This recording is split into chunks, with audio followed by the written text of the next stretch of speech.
A história nunca contada da Ilha das Cobras. Um segredo mortal guardado no litoral de São Paulo. Feche os olhos por um segundo. Imagine o cheiro de sal, o som das ondas quebrando suavemente. Sinta o calor do sol em sua pele. Um paraíso tropical intocado, a apenas 35 quilômetros da costa de São Paulo.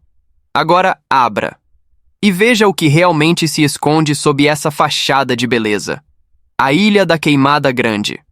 Este não é um lugar de férias. Não é um destino de ecoturismo. É um campo minado biológico, uma câmara de horrores natural, um santuário de morte onde a evolução criou seu predador mais eficiente.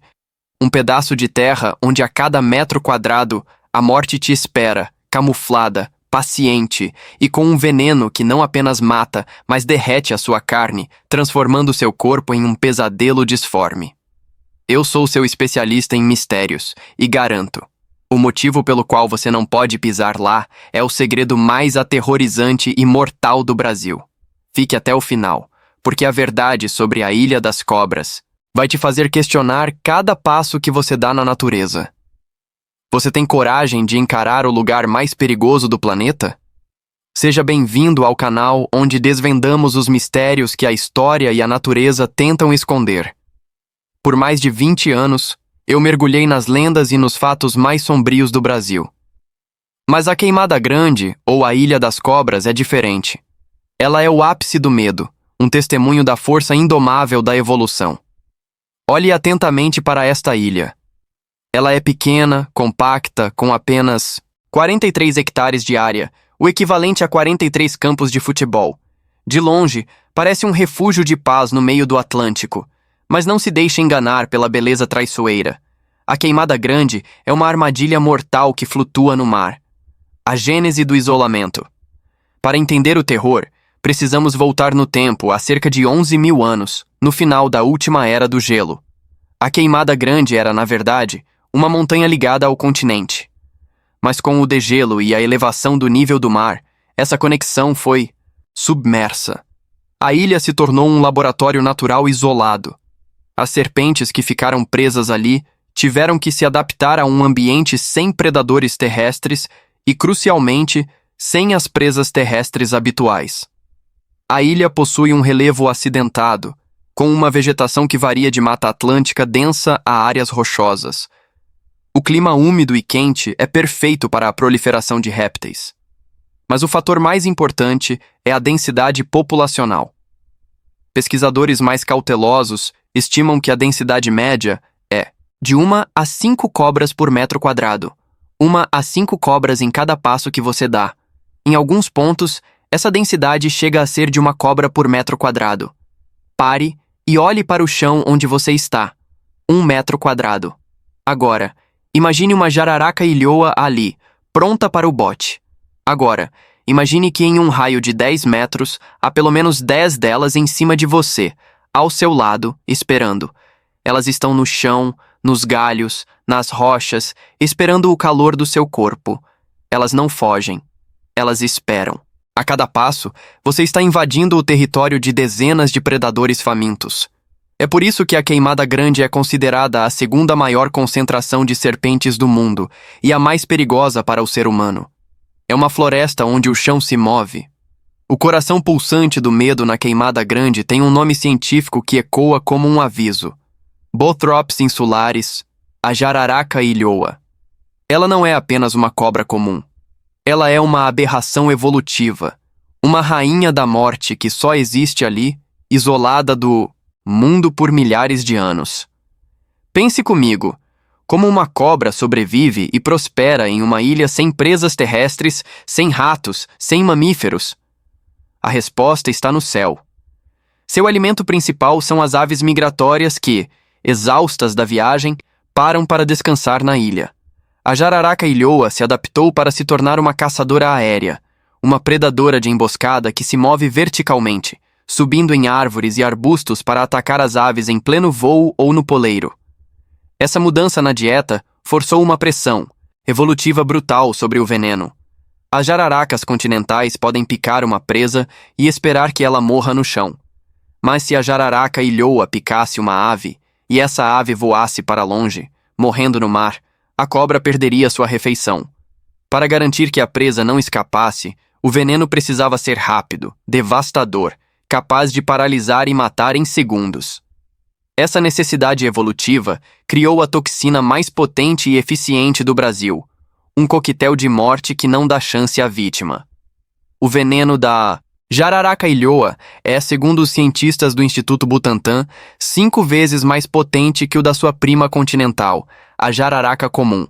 Ele é predominantemente hemotóxico, mas com uma ação neurotóxica e miotóxica acelerada. O veneno é um agente coagulante e anticoagulante ao mesmo tempo.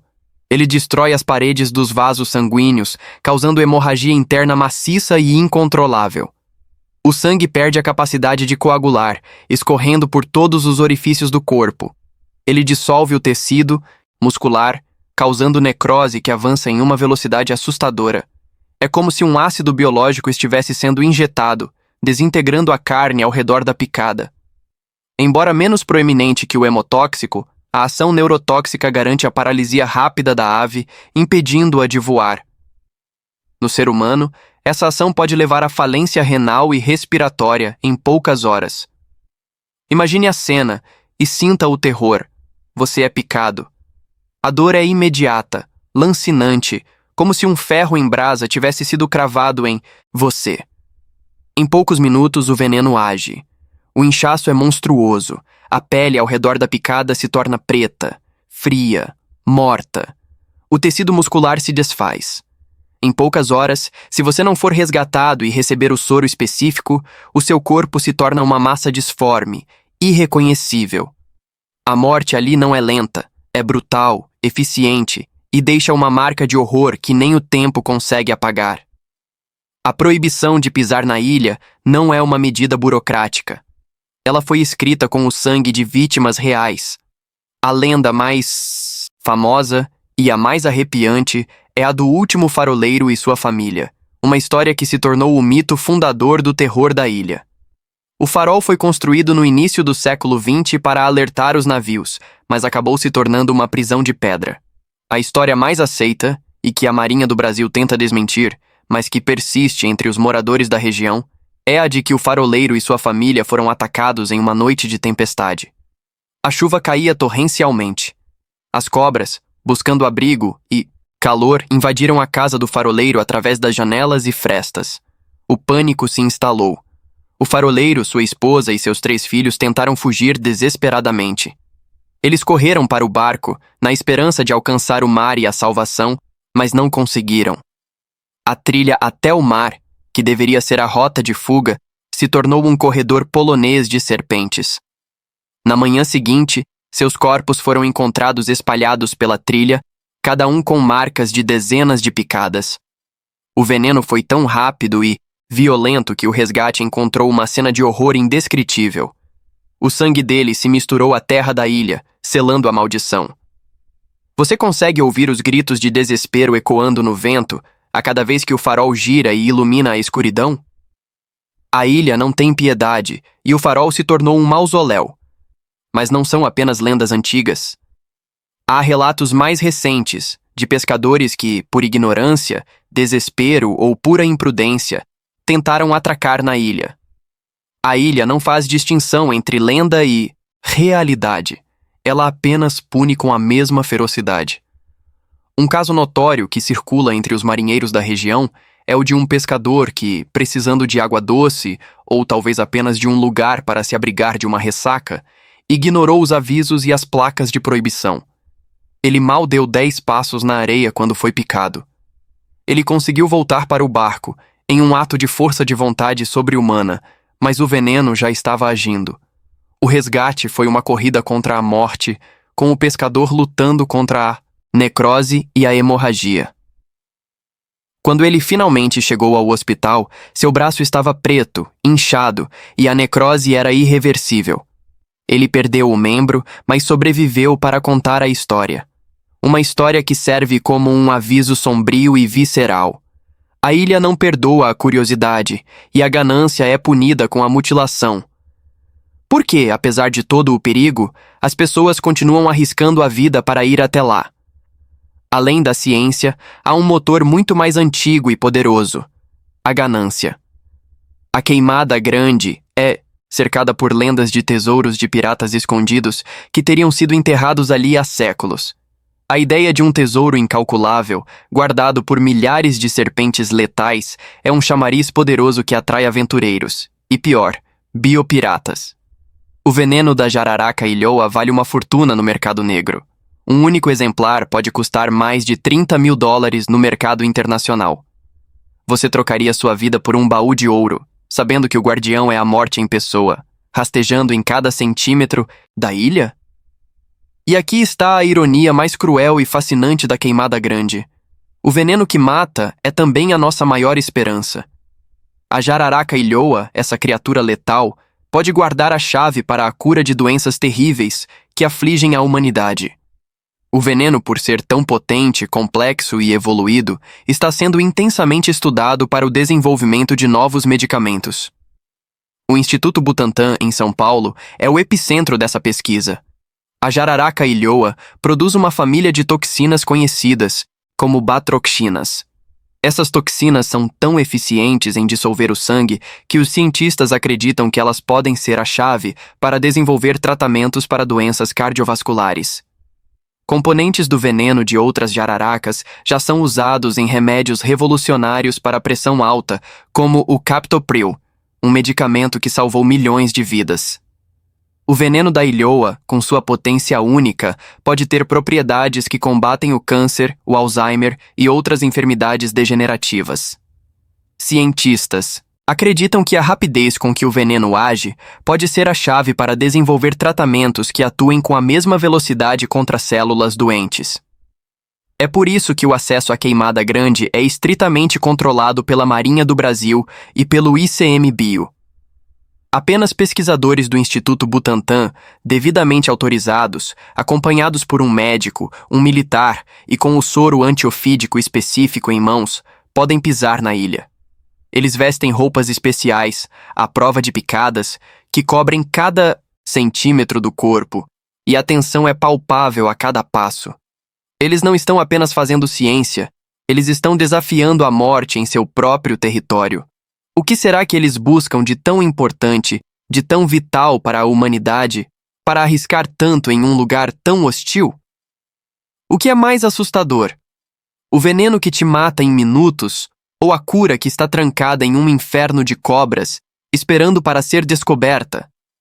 A ilha é um paradoxo. Um berço de morte que pode se tornar a fonte da vida. Um tesouro biológico que precisamos proteger a todo custo. A Queimada Grande é um ecossistema único, mas incrivelmente frágil. A jararaca ilhoa, a rainha da ilha, está ameaçada de extinção. E o predador não é outro animal. Somos nós. A caça ilegal, o tráfico de animais e a biopirataria são ameaças constantes. A retirada de um único exemplar da ilha é um crime ambiental gravíssimo, pois a espécie só existe ali. Se essa espécie for extinta, perdemos não apenas uma criatura fascinante, mas uma potencial fonte de cura para a humanidade. A proibição é, portanto, um ato de conservação desesperado, uma tentativa de proteger a vida mais letal do Brasil de seu predador mais perigoso, nós mesmos. A Marinha patrulha as águas e a fiscalização é rigorosa.